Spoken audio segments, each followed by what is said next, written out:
Well, guys, it's 100% official now. Super Mario Bros., the movie, has passed $1 billion in the global box office after it came out in Japan and Korea. This is something that we knew was going to happen. We knew that they were going to pass $1 billion. How far past $1 billion? I'm not exactly sure. I'm going to estimate around 1.5 billion. I know there's some people out there that have said 2 billion. Not really sure how far it's going to go, but it seems like it is a hot seller in Japan, especially, which is to be expected. I mean, it's Mario at the end of the day. In this video, we're going to talk about this article that goes over the $1 billion global box office, and we're also going to talk about the embarrassment regarding Disney, because I have their sheets pulled up for all of their animated films in the last few years and exactly how much of a downward trend they have been experiencing. So we're going to go over all of it, guys, but of course, before we get into it, please consider liking this video so you can help push us out into the YouTube algorithm. So from good old IGN, it says the Super Mario Bros. Movie has jumped over $1 billion at the global box office. The film adaptation of the beloved Nintendo franchise is just the 10th animated film to reach $1 billion. Now, you guys got to think, I'm going to make this bigger so you guys can follow along a little easier. You guys got to think, man, how much $1 billion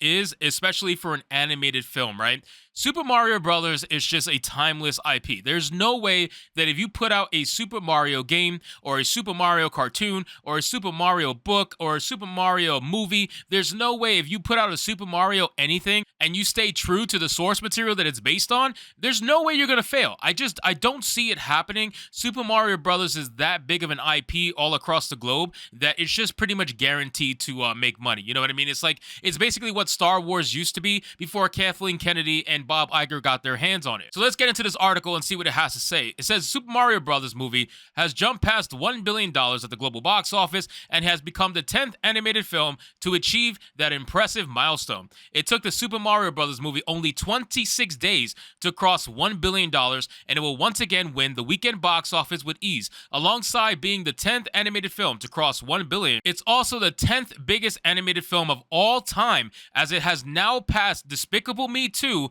and Minions: The Rise of Gru. Now that is extremely impressive considering the competition. At the domestic weekend box office, the Super Mario Bros. Movie brought in another $40 million on its way to a North American total of $490 million. Internationally, the film brought in $68.31 million, and it sits at $532.45 million overseas.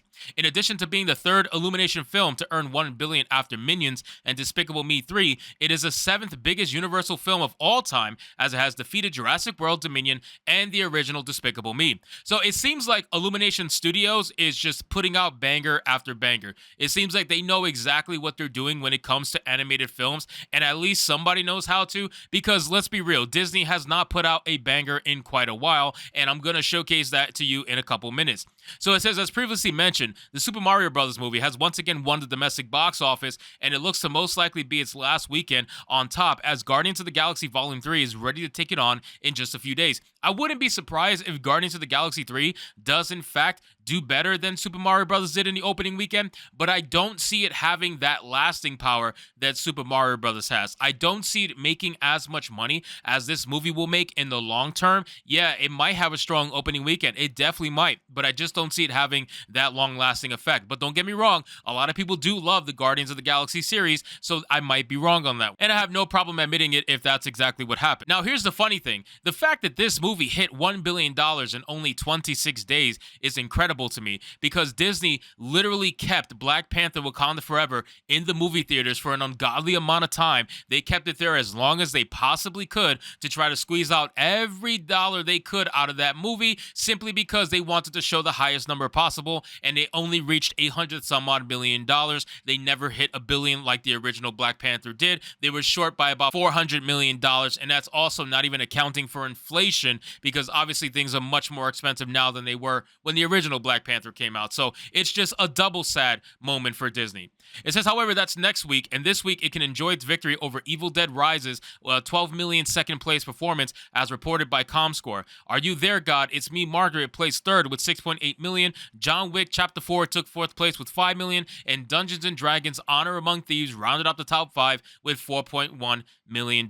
So with that being said, now let's get into the analytics for Disney, because that is the most important thing. Now, I want to showcase something to you guys. If you look, this goes back quite a while, okay? It goes back all the way to the freaking original Bambi movie, just so you guys can get an idea of how far back we're actually going. Now, look at the production costs. Obviously, back then were much cheaper, although it's really not that much cheaper, which is crazy to me, because when you look at these numbers here and you account for inflation, these numbers here should be much higher than these numbers up here. So Disney is definitely, in theory, spending less money than they would have initially back then if you were to account for the same value of the dollar for both generations. But again, obviously it's not worth the same, so it's not even close. I do believe that Disney is spending less money, because even look here, you got Frozen with a $150 million budget.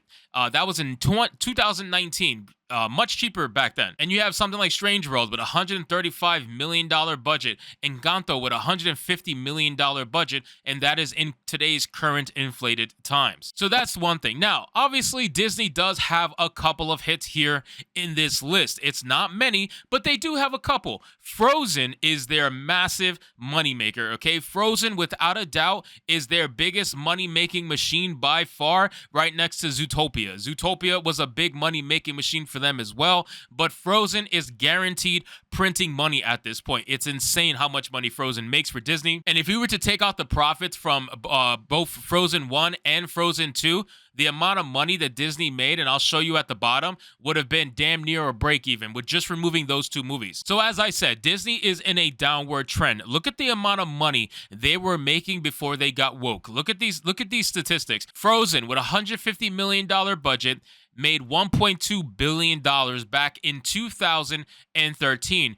Big Hero 6 with $165 million made $647 million in the box office. Zootopia, they cost $150 million, made $1 billion in the box office. Moana, $150 million. How much it cost? $630 million in the box office. So obviously, guys, when you take these numbers and double them for marketing, not every movie is going to have a double number for marketing, but let's just keep it simple for mathematics' sake. You take these numbers and you double it for marketing, and you cut these numbers on the right by half, because Disney does not get every dollar from their sales. They get about 50%, maybe even 60%. But again, we're going to make the math as simple to follow here. You cut this number by half, you got $330 million. You double this number, you got $300 million. So they made about $30 million on the film. Not bad for Moana. Zootopia, massive hit. You got about a $500 million profit after they take home their cut, and you got a $300 million budget after you account for marketing. So again, $200 million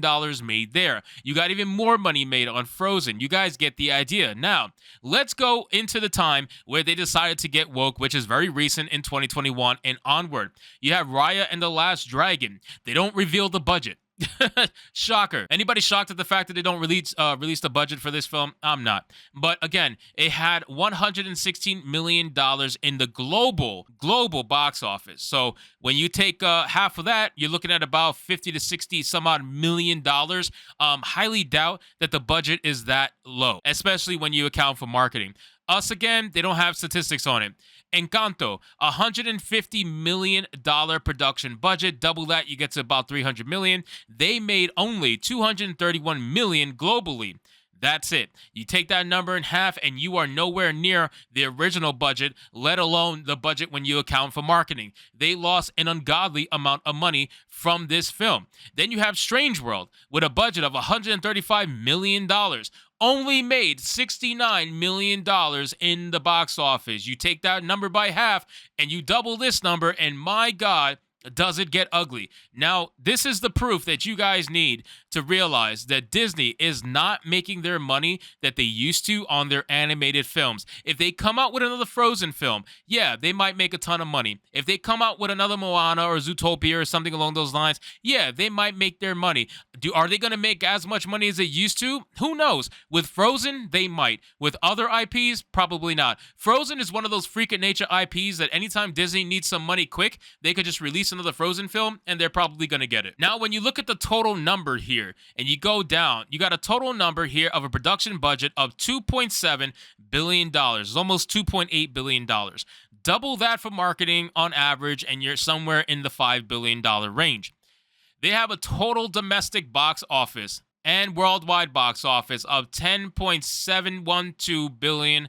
$10 billion that they have total throughout all of these films. So when you take this number and divide it by half, you take this number and you double it, they're a little bit under what I would conceive to be a break-even point. So Disney, with all the money that they made on their initial movies, cannot, and I repeat, cannot support their woke ideology continuing forward if this is how much money they're losing on every single animated film. I understand they make a lot of their money on the theme parks, but if you're talking about their entertainment sector, this is not a viable option to continue. You cannot continue this way, because if you do, you will get swallowed whole by movies like Super Mario Brothers that thankfully is showing us what happens when you give the fans exactly what they're looking for. So congratulations, Super Mario Brothers, and I'll keep you guys up to date on its status as it continues into the $1 billion plus area. So anyway, guys, thank you so much for watching this video. I hope you did enjoy it. If you did, consider leaving me a subscribe. I would greatly appreciate it. Don't forget to like the video,